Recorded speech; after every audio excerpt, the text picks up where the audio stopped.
Okay, so today we are going to diagnose and solve the issue of anti-Semitism in the next half hour. And you may think I'm actually joking about that, but the person we're speaking to now is someone that has studied anti-Semitism in depth. He was just telling me that it was his college dissertation, and has been working on two new products that you're going to need to either watch or buy, because within them, it gives you the answers to those questions. We're joined by Rabbi Raphael Shaw, and he has produced a new film, and we're going to find out about how it can be watched in a moment, which is all about the root cause of anti-Semitism. It's called Tragic Awakening, and I want you to watch the trailer now, and then we'll talk to Rabbi Shaw. Let's have a watch of it.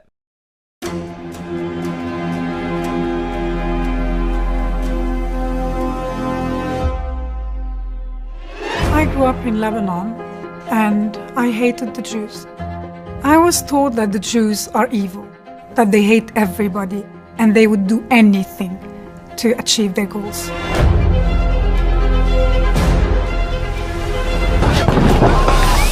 Disemboweled humans and raped women paraded around the streets while thousands cheer. Nothing has prepared any of us for this. I'd never imagined seeing what we've witnessed after October 7th. This was the worst massacre of Jews since the Holocaust.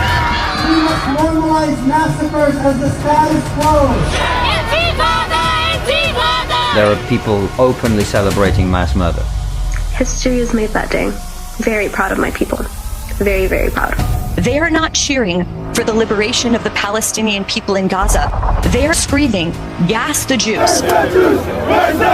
Would love it if they would do it again, and again, and again. I don't understand anti-Semitism. Anti-Semitism is not just a normal bigotry. Where does this come from? Why are the Jews always hated? What's unique about anti-Semitism is that it is incredibly universal. It has longevity like no other hatred. And the intensity. I found myself on a quest to try and understand anti-Semitism. The Jews are blamed for all ills of the world.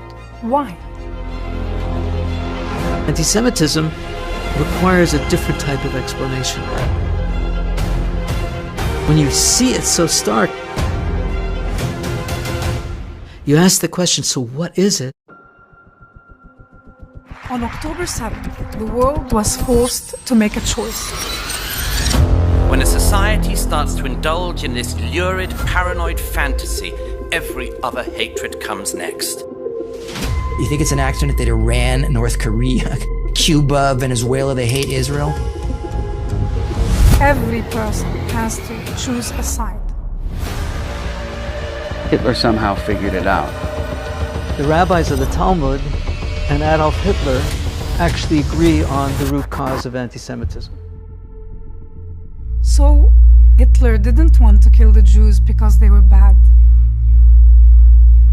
He wanted to kill them because they were good. Not exactly a light film. Wow. This is looks like it's going to be a must-watch for our audience. Rabbi Shaw, speaking to us from, I assume, Israel. Thank you so much for making the time to join us. Okay, Pleasure. Tell us, what was the motivation behind creating this film?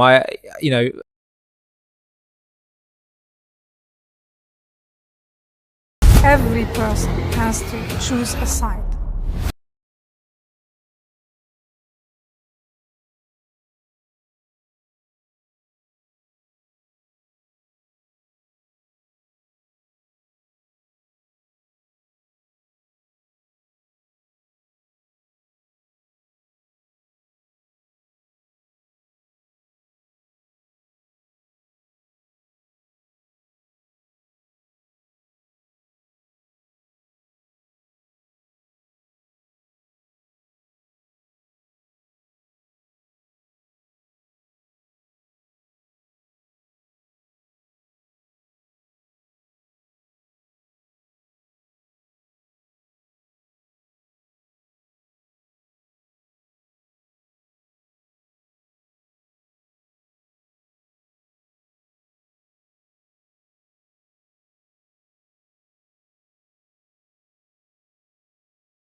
but have now become about policing with fear and with favour.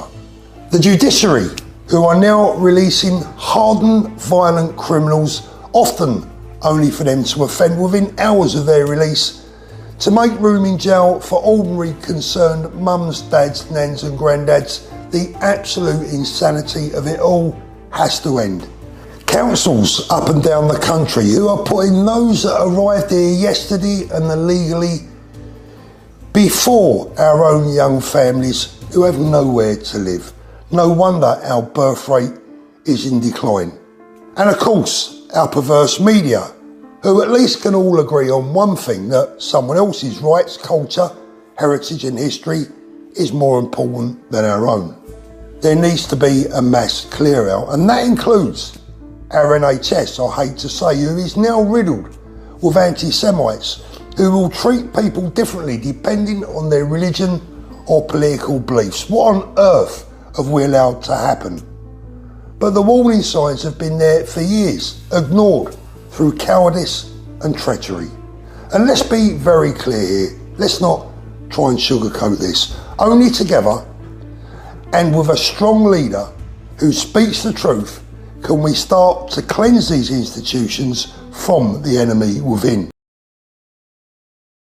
We've had enough of pandering to terrorist sympathisers. We've had enough of backdoor blasphemy laws, and we've had enough of those that come here and then seek to destroy everything that our forefathers fought and died for.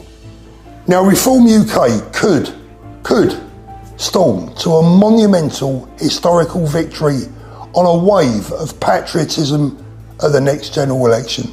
The people are ready for change and they're raring to go. But for that to happen, we're going to need a leader, a proper one, a man of steel, a man of courage, and a man that can speak the language of all different classes. A man just like Donald Trump.